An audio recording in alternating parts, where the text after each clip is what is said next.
नवरात्रि के 9 दिन और 9 उपाय, ऐसी बहुत सारी वीडियोस आपने अभी तक देखी होंगी। आज का ये वीडियो आपने ना तो देखा होगा, ना सुना होगा, ना इसके बारे में अन्य किसी भी चैनल पे बात हुई होगी। खैर, ये तो बात की बात है। आज के इस वीडियो में हम जानेंगे बहुत ही अहम जानकारी, लेकिन उससे पहले आपसे करनी है थोड़ी सी बात। नवरात्रि के पूरे 9 दिनों में हर वीडियोस जितने भी आएंगे जो नवरात्रि से जुड़े हुए होंगे, उन सभी वीडियोस में एक बहुत ही अद्भुत उपाय आपको मिलने वाला है, बहुत ही कारगर उपाय मिलने वाला है। यह आपकी बहुत सारी परेशानियों का एकमात्र हल हो सकता है। इस उपाय से आप अपनी जीवन में चल रही जो भी समस्याएं हैं उनसे मुक्ति प्राप्त कर सकते हैं। कौन सा उपाय करना है, कैसे करना है और कब करना है, वह सभी आपको वीडियो में मिलेंगे। आइए वीडियो को हम आगे बढ़ाते हैं। ओम दुम दुर्गाय नमः। नमस्कार दोस्तों, आज के इस वीडियो में हम बात करेंगे नवरात्र के 9 दिनों में माँ दुर्गा की पूजा आराधना करते समय किन बातों का हमें खास तौर पे अनुसरण करना चाहिए, खास तौर पे ध्यान देना चाहिए। माँ दुर्गा की 9 दिनों में 9 ऊर्जाओं का पूजा अर्चना की जाती है। यह 9 ऊर्जाएं जो होती है अलग अलग प्रकार की होती है और इससे अलग अलग प्रकार की सिद्धियां भी प्राप्त होती हैं। यदि आप विशेष कामना के लिए किसी विशेष दिन पूजा करना चाहते हो तो ऐसे में सिद्धियों का ध्यान रखना भी उतना ही आवश्यक है। ऐसे में आपको रंगों का ध्यान रखना चाहिए। माँ दुर्गा की पूजा उपासना में कौन से रंग आप पहने, किस दिन यह रंग पहनना चाहिए और उस दिन की पूजा से आपको कौन से फल की प्राप्ति होती है, भोग में क्या लगाना चाहिए और उस दिन माँ के कौन से स्वरूप की पूजा की जाती है, ऐसी तमाम तरह की जानकारियाँ आज के इस वीडियो में आपको मिलने वाली हैं। आइए वीडियो को हम स्टार्ट करते हैं। नमस्कार दोस्तों, कैसे हैं आप सभी। उम्मीद करती हूँ आप सभी स्वस्थ होंगे, सुरक्षित होंगे और आप सभी के उत्तम भविष्य की कामना करते हुए आज का ये वीडियो स्टार्ट करती हूँ।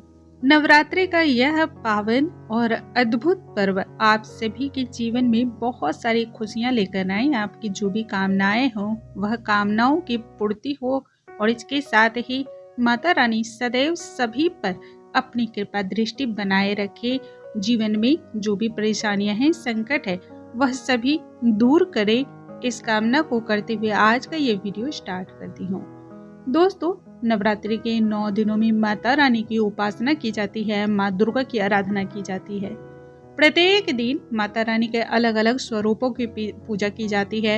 इन स्वरूपों के तहत हमें अलग अलग रंग के वस्त्र भी धारण करने चाहिए, अलग अलग प्रकार का हमें भोग भी लगाना चाहिए, क्योंकि माता रानी की जो ऊर्जाएं होती हैं उन सभी में अलग अलग बातों का ध्यान रखना बहुत ज्यादा विशेष होता है। तभी आपको जो है ना बहुत सारे फल की प्राप्ति होती है।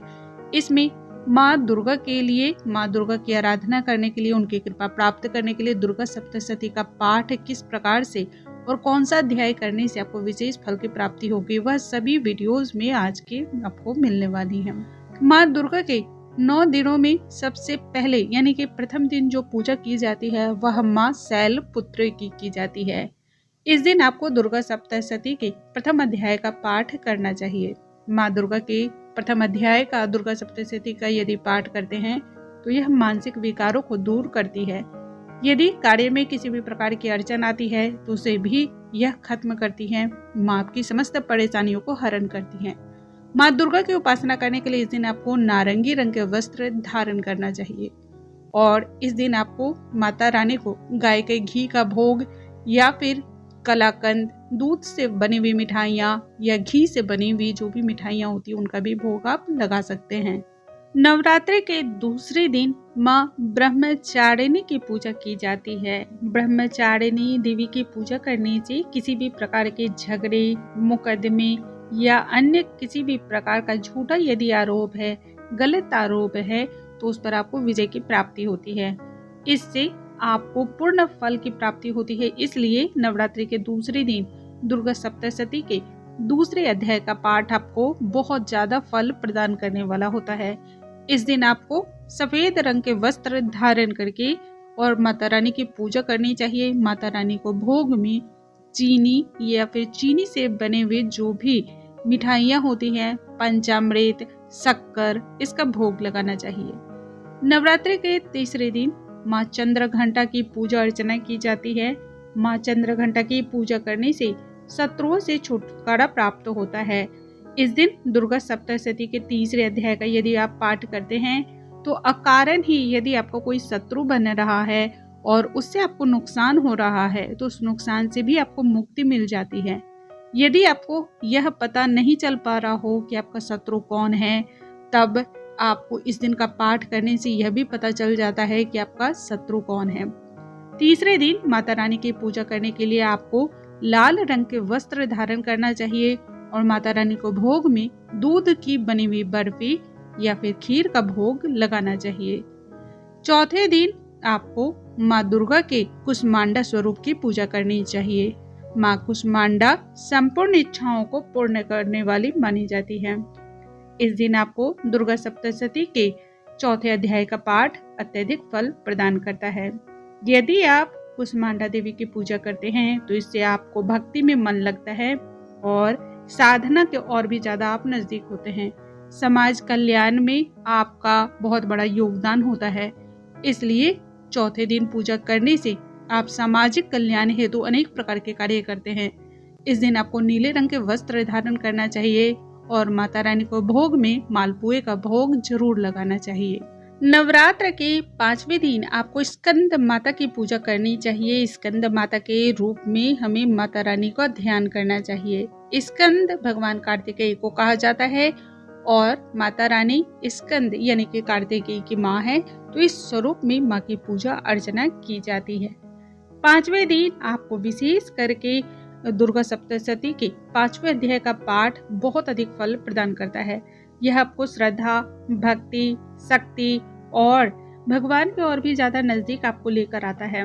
यदि आदमी हर प्रकार के उपाय करके थक चुका हो और उसकी परेशानियों का हल नहीं मिलता हो, घड़ी घड़ी मंदिर, दरगाह या अन्य प्रकार के चौखटों पर जाकर वह अपनी सर को टेकता हो, लेकिन फिर भी मुसीबतों से उससे मुक्ति नहीं मिल पाती हो, तब उसे दुर्गा सप्तशती के 5वें अध्याय का पाठ जरूर करना चाहिए ताकि आपको परेशानियों से मुक्ति मिले।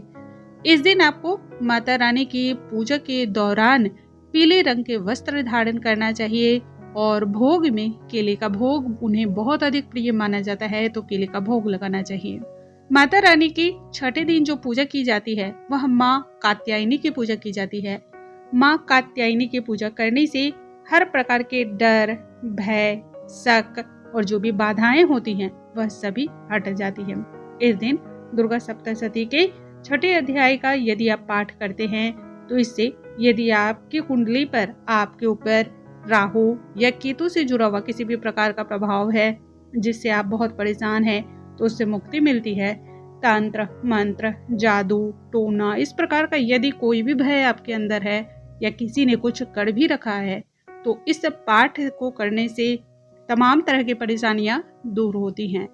आपको ध्यान रखना चाहिए, इस दिन माता रानी की पूजा करते समय आपको विशेषकर हरे रंग के वस्त्र का चयन करना चाहिए।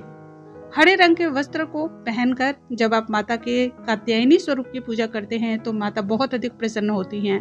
भोग में विशेषकर पान और शहद का भोग इन्हें अत्यधिक प्रिय माना जाता है। नवरात्र के 7वें दिन माँ काल रात्रि की पूजा की जाती है। काल रात्रि की पूजा करने से आपकी जो भी मनोकामना होती है, जो भी कामना होती है, वह सभी पूर्ण होती है। सच्चे दिल से काल रात्रि के समक्ष आपने जिस भी कामना हेतु प्रार्थना रखी है वह कभी भी निष्फल नहीं जाती है। माँ काल रात्रि की पूजा करने वाले सभी भक्तों को इस दिन दुर्गा सप्तशती के 7वें अध्याय का जरूर पाठ करना चाहिए। इस अध्याय का पाठ जो भी व्यक्ति करता है उनको जो भी कामना उनकी होती है ना, वह शीघ्र पूरी होती है और किसी भी प्रकार का उसमें विघ्न नहीं आता है। बस ध्यान यह रखना है कि आपको किसी का भी अहित इस दौरान ना तो सोचना है और ना ही करना है। सही उद्देश्य के साथ की गई पूजा अर्चना माँ सदैव स्वीकार करती है। इस दिन आपको माँ काल रात्रि की पूजा करने के दौरान किसी भी तरह के जो स्लेटी रंग के कपड़े होते हैं ना, जो चमकीले सफेद रंग के थोड़े होते हैं, उस रंग का वस्त्र धारण करें और माता रानी को दूध से बनी हुई मिठाइयों का भोग लगाएं। 8वें दिन माता महागौरी की पूजा अर्चना की जाती है। माता महागौरी की पूजा अर्चना करने से मिलाप व वशीकरण की क्रियाएं बहुत ही ज्यादा तेज हो जाती है। लोग आपकी ओर खींचे चले आते हैं। यह वशीकरण गलत तरीके से नहीं बल्कि भलाई के लिए यदि है, या फिर कोई आपका अपना बिछड़ गया है, तो वह और भी ज्यादा प्रभावशाली हो जाता है और भी ज्यादा असरकारक होता है। महागौरी की पूजा करने से सौभाग्य में वृद्धि होती है और संतान का सुख भी प्राप्त होता है। महागौरी की पूजा करने वाले सभी भक्तों को 8वें दिन दुर्गा सप्तशती के 8वें अध्याय का पाठ करना चाहिए। यह पाठ करने से आपका यदि कोई आपसे बिछड़ गया या आपसे दूर हो गया, कोई अपना बहुत ज्यादा है लेकिन फिर भी उसने आपसे दूरी बनाकर रखी है, तो वह भी आपके नजदीक आ जाता है। इस दिन आपको पूजा करने के दौरान जामुनी या फिर बैंगनी रंग के वस्त्र धारण करना चाहिए और नारियल या फिर नारियल की मिठाई का भोग लगाना चाहिए। माता रानी को नारियल से इस दिन विशेष लगाव होता है, विशेष प्यार होता है, तो आप नारियल का भोग जरूर लगाएं। माता रानी की 9वें दिन की जो पूजा की जाती है वह माँ सिद्धिदात्री की पूजा की जाती है। माँ सिद्धिदात्री की पूजा करने से यदि कोई गुमशुदा तलाश है या फिर पुत्र प्राप्ति की आप कामना रखते हो, संतान प्राप्ति की कामना रखते हो, या फिर आप किसी के लौटने का बेसब्री से इंतजार कर रहे हो, या बच्चे जो हैं गलत रास्ते पे चल पड़े हों, तो उसमें भी आपको फायदे होते हैं। इसके अलावा व्यापार में उन्नति आती है, सुख संपत्ति की जो है ना वो प्राप्ति होती है। कारोबार में यदि हानि हो रही हो तो वह भी आप उससे बाहर निकल आते हैं। तो ये बहुत ही ज्यादा है जो है ना लाभकारी है। 9वें दिन सिद्धिदात्री की पूजा करने से सभी प्रकार के फलों की प्राप्ति होती है, मान सम्मान, लाभ और इसके साथ ही भक्ति और संपूर्ण साधनाओं की पूर्ति होती है।